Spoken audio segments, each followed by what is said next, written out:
Hello everyone, my name is Linda.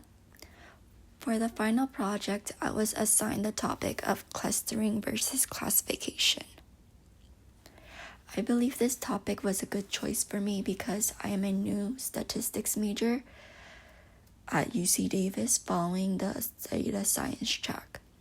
In my topic proposal and project, I expressed my interest in working with data sets and pursuing a career in data analytics. Prior to this class, I am pretty much doing all of my data analysis using ANOVA and post hoc tests such as Tukey on a significance difference. This means I was not able to explore unsupervised learning and how it compares to its counterpart supervised learning until now.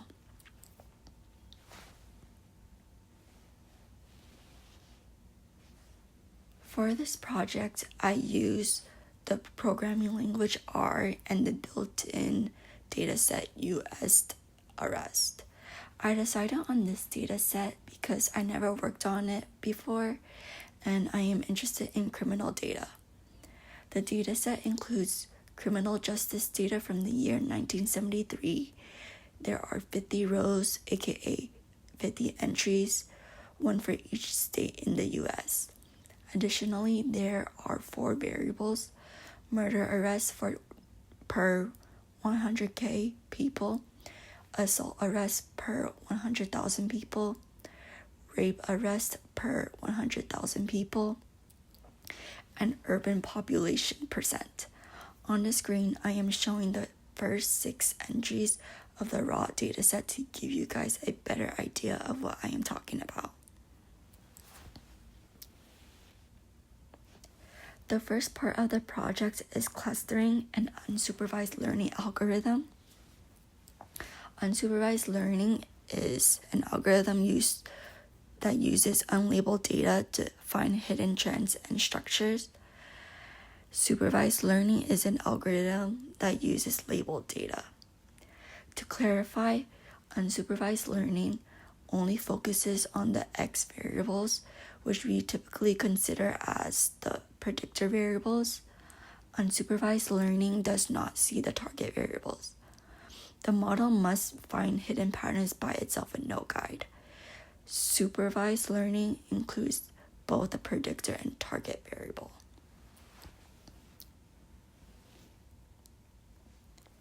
K-means is an algorithm that finds the K-center point, which can be called centroids. Clustering uses K-means and it groups data into sets based on similarities. Below, I have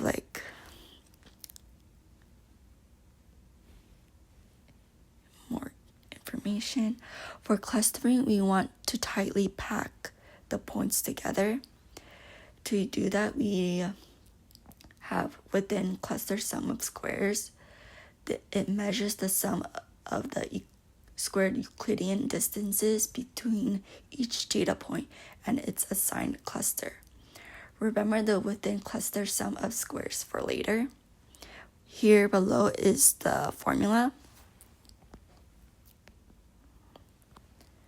Before I was able to put the data points into clusters, I standardized the dataset using C-score normalization, a skill I learned in previous statistics class. I needed to do this because variables with larger numerical scales, such as assault, would dominate the distance metrics if I don't. After the process, I expect to have all the variables to have a mean of 0 and a standard deviation of 1. I have the formula on the screen and what each of the variables represent in case you guys are not familiar with C-scores normalization.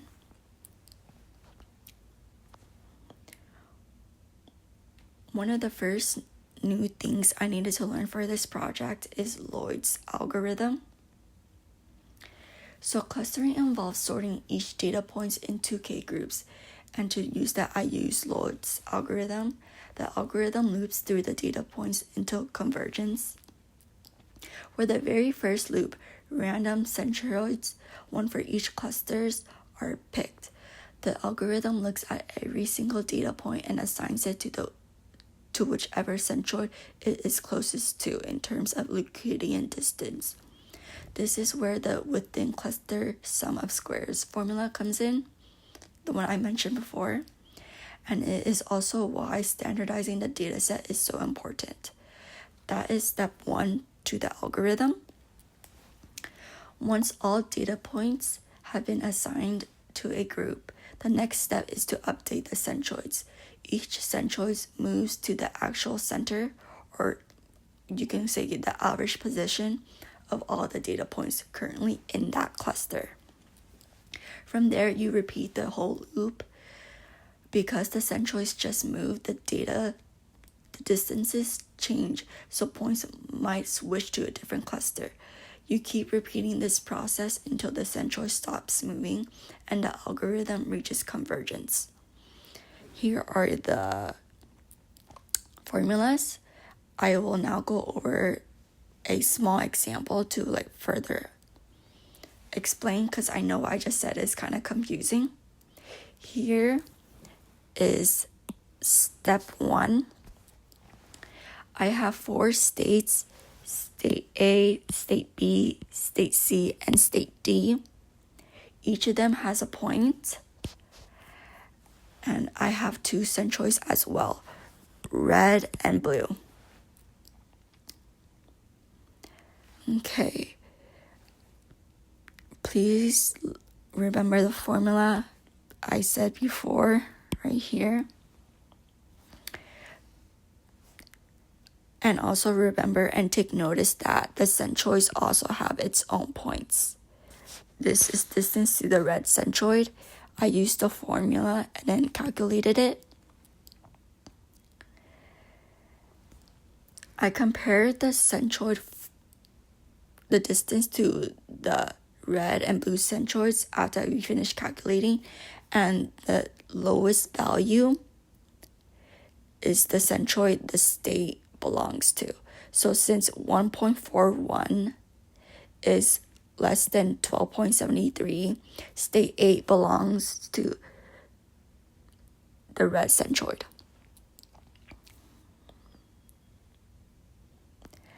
And I didn't do the math for state B, state C, and state D, but mathematically we can already tell that state B is closer to the red centroid, and state C and D are both closer to the blue centroid.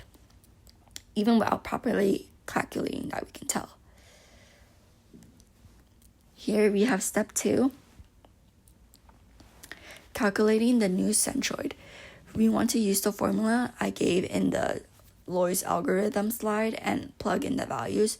There should be 2 components, an X and a Y.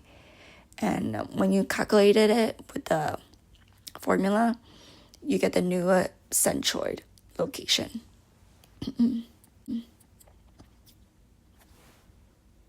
For my project, I partitioned the points into 4 clusters. So for now, remember K equals 4 here. I decided on 4 clusters because I wanted to group the data into 2 primary orthogonal dimensions: crime rates and urbanization. Please look at this slide to see how they are separated.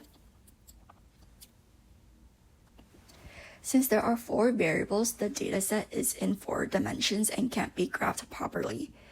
I use principal component analysis with singular value decomposition to pick the 2 components with the highest percentage of variance. Together, the 2 components account for 86.7% of the variance in the dataset. We see in the graph that there are 4 clusters and they are clearly separated into sections.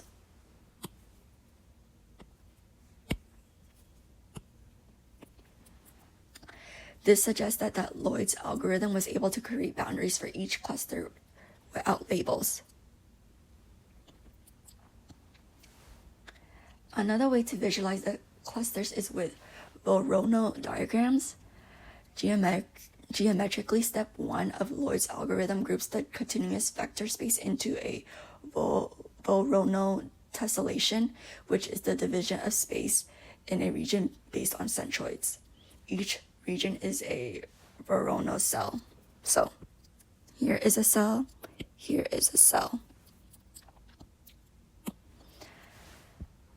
States near each Voronoi diagrams have cells separated by dashed lines and help us see which states are bordering or not. For example, states like California and Vermont are right in the middle of their cells. This tells us that they are distinct points of that cells, and states near dashed lines can be changed to adjacent cells easily if new data is introduced. For my project, I chose to draw the boundaries for each state so I can compare the distinctness of all of them. Here below is the formula I use. S is the state and P is the general coordinates. I also created a table to organize the clusters into lists so it's easier to see and compare. Here we can see that cluster 1 has mostly rural, low-density population, Midwestern states. Cluster 3 is made most of southern states, and cluster 4 mostly has states with big cities such as New York and Texas. For the next part of my project, I explored the topic curse of dimensionality and K nearest neighbors, aka KNN. K nearest neighbors is a supervised learning algorithm used for classification. It measures distance between data points and uses the K points to be used have the closest K points be used to pick the label. I know that's kind of confusing, but hopefully that gets more understandable later on as I explain. Classification gives a computer data for it to classify and assign labels. Remember, think of labels as the Y or like the target variable, like I mentioned before. Curse dimensionality is when the computer's accuracy to learn goes down as more unneeded features, aka dimensions, are added. This is because when a space is expanded, the nearest neighbors isn't actually near. For my project, I ran the trials 20 times for each dimension settings, which like a setting here. So like here are the dimension settings. And I did this because since k-means relies on random initial centroids, running a single trial could give a biased result or like not enough information to draw a proper conclusion. By averaging across 20 trials, I pretty much increase the sample and can give a more reliable picture of how high dimensional space impacts distance metrics and clustering accuracy. Here we can see the informative features are added. Accuracy goes down. Adding 50 noise dimensions causes the accuracy to drop below 50%. And when the noise dimension reaches 500, accuracy approaches 25%. Or 25%. And this is actually would be the same if you were to randomly guess which class or like which of the 4 labels the new data point would belong to. I will also like to briefly mention that for k nearest neighbors, in my project I had k equals 3. I did this because since the nearest points quote unquote picks the class of the new data point, I wanted an odd k value to prevent ties. So I hope that makes more sense. I guess another way to see it is that if one point is for A, another point is for A, another point is for B, and the new point is basically a new point. The new point will be classified as A because there are more A's than there are B's. And like, you continue the trials until, So those are the main points of my projects. Although this project took me longer than I had hoped, I'm glad I did it.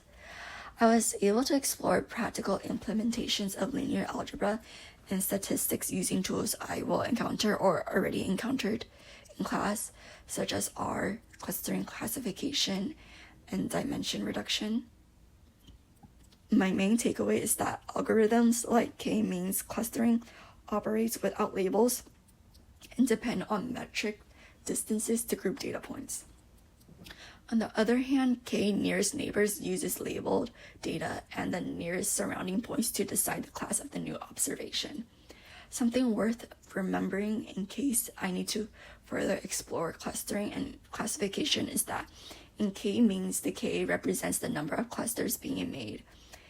In k-nearest neighbors classification, the k is the amount of neighbors used to classify the data. Clustering is great for finding trends, but I would use classification to categorize new data. I never heard of Kerr's dimensionality until now, or until this project, so that was great to learn. However, it reminded me of a statistics concept I learned in previous classes, which is collinearity. Is the concept where it's basically where multiple variables, like 2 or more variables, are highly correlated and that could add noise to our models, statistical models. I think in the future I would like to look into Kerr's dimensionality in more circumstances and how it differs between different conditions, as well as how it compares to collinearity. Thank you.